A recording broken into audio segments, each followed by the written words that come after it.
Hello, class. Okay, so now we're going to do the ethical argument, which is an inductive argument that you're going to make. All right, and what you're going to do is you're going to create an ethical dilemma.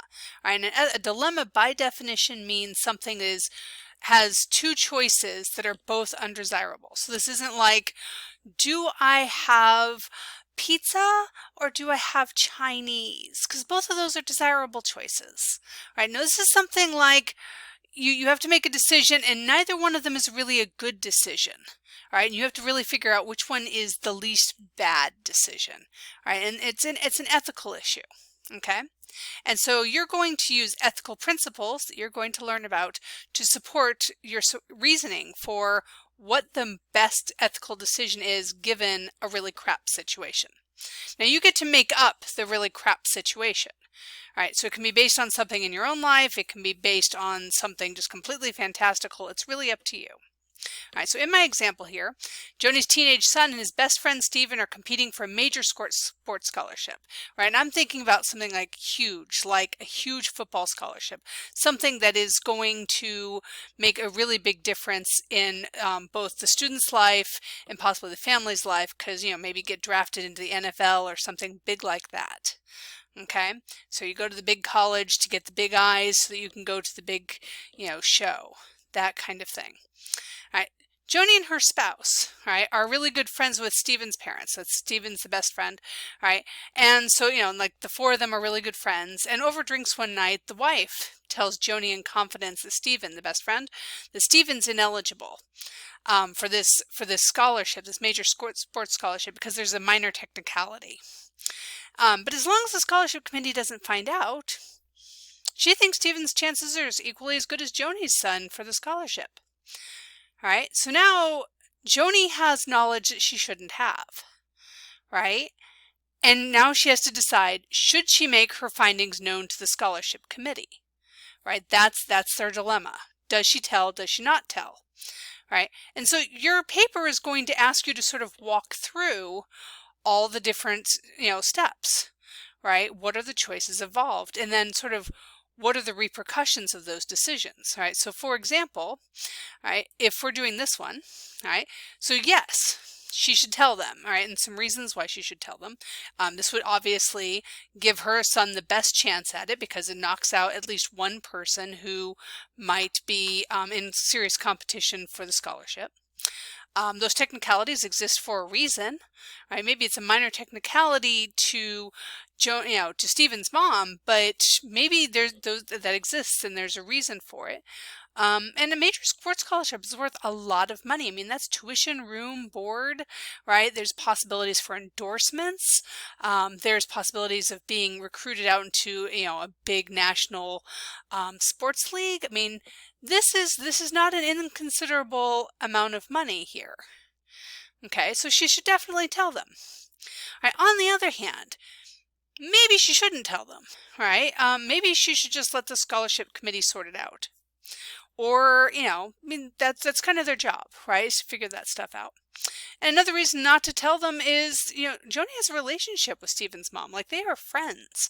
And part of the bond of friendship is that you keep each other's secrets, right? And you don't purposely sabotage your friend's son so that your son can get an edge. That's just not how good friendship is, right? And those are good reasons. And not to put too fine a point on it, it was over drinks. And would Steven's mother really have told her if maybe she hadn't had that third mimosa? Right? So those are reasons not to tell. Now, if she does tell, right? If Joni does go to the scholarship scholarship committee and says, "Hey, by the way, one of the other players technically doesn't meet this qualification," there's going to be some blowback, right? There's definitely going to get blowback, right? First of all, the relationship with Steven's parents, that's going to be completely shot, right? That's going to be over, right? They are just going to be like, okay, you just betrayed all of our friendship. How could you do that, right? Her son's relationship with Steven might be really, really, ruined, right? Because of what she did, right? And, the scholarship committee may be just like, dude, you're a way over-involved parent here. we don't want to deal with you, so we're not going to give the scholarship to your son. Right? And those are just quick 3 things off the top of my head of other things that are consequences of telling the scholarship committee. Not to mention the relationship, her relationship with her son is probably not going to be that great. She just sabotaged his best friend, right? Like, he's going to be really mad. And even if she comes back and is like, I did it for your best, to give you the best chance. A good mother does what's best for her son. Her son is not going to hear that. Her son's going to be like, really? That's sucky. Okay? But there are consequences to not telling too, right? So maybe Joni's son doesn't get the big scholarship. And maybe, the kid, Stephen does get this big scholarship that he really shouldn't have the scholarship. Maybe that minor technicality has some really long-term ramifications. Like maybe it's a minor technicality that the kid's got, I don't know, arrhythmia, right? But maybe, their scholarships like, listen, any kind of problem, we're not going to be on the hook for that medically, right? We're just not, right? So maybe there's long-term ramifications for that. The friendship with Stephen's family would be intact. If she says nothing, nothing changes, right? But, maybe it does, because now she knows something. Now she knows something about Stephen. Now she knows something about the family that she didn't know before. So those are all, you got to think not just about reasons why to tell or not tell, but also to think about what are the consequences of telling or not telling, right? So for both sides of whatever your dilemma is, you need to think about, what are the reasons for it? What are the consequences of those decisions? All right. And also you need to think about your ethical perspectives. What supports that? Does utilitarian support that? Does ethical egoism support that? Right, etc. All right. So you might want to think about logical fallacies when you're going to read about those. All right. And ultimately, you're going to look at all the different sides of this issue.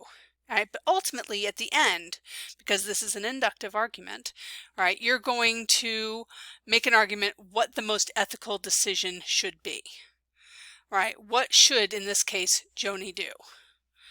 Okay, so requirements of the assignment. It's written in third person, so it's not I, me, our, we, us. It's only, third person. He, she, it, they. All right, 3 to 5 pages. Got to have at least 5 sources. That means you got to do some research. All right, you have to learn APA for this paper. All right, so APA format is American Psychological Association format, and it's a totally different format than MLA. And here's your opportunity to learn that. Again, free of sentence level errors. Again, all right, meets these general education goals. Again, meets these course outcomes. This is what you're going to be able to do by the end of the assignment. All right, so your rubric, right, how I'm going to grade you. All right, issue relating to the dilemma. So the well-explained ethical dilemma has at least 2 undesirable choices. You may have more.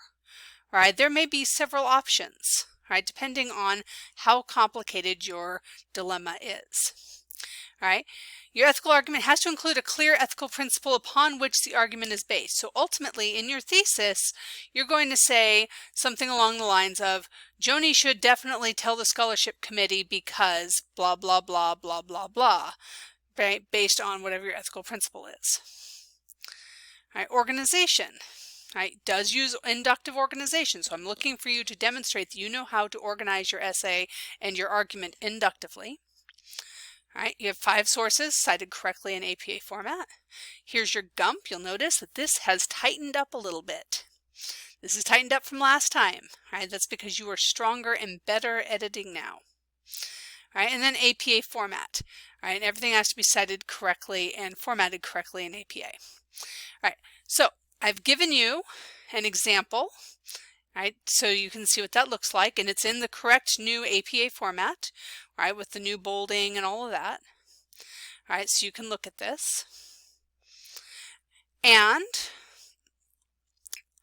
I have used this actually as the example in the peer review to give you an idea of what kind of peer review you should be giving to one another, so that you can give that level of depth of feedback to each other. I'm not sure what questions you have. This is actually a fairly in-depth assignment. Right? It asks for you to do some creative writing because you got to come up with a dilemma. It asks you to do some research because you got to learn about the 8 ethical perspectives, and there is a lecture on that, and it's really, really super long. So you're going to need to watch that, and because it has all the information you need for what ethical perspective you need to support your reasoning for the different sides. Remember, you're looking at both sides, so both sides will have an ethical perspective that supports that reasoning. All right? It does ask you not just to say, what should you should do this because blah, blah, blah, but also think about the ripple effects. Those ripple effects are really important in this assignment. And so make sure that you're doing that. Let me know what questions you have. Hit me up. I want to help you. Thanks.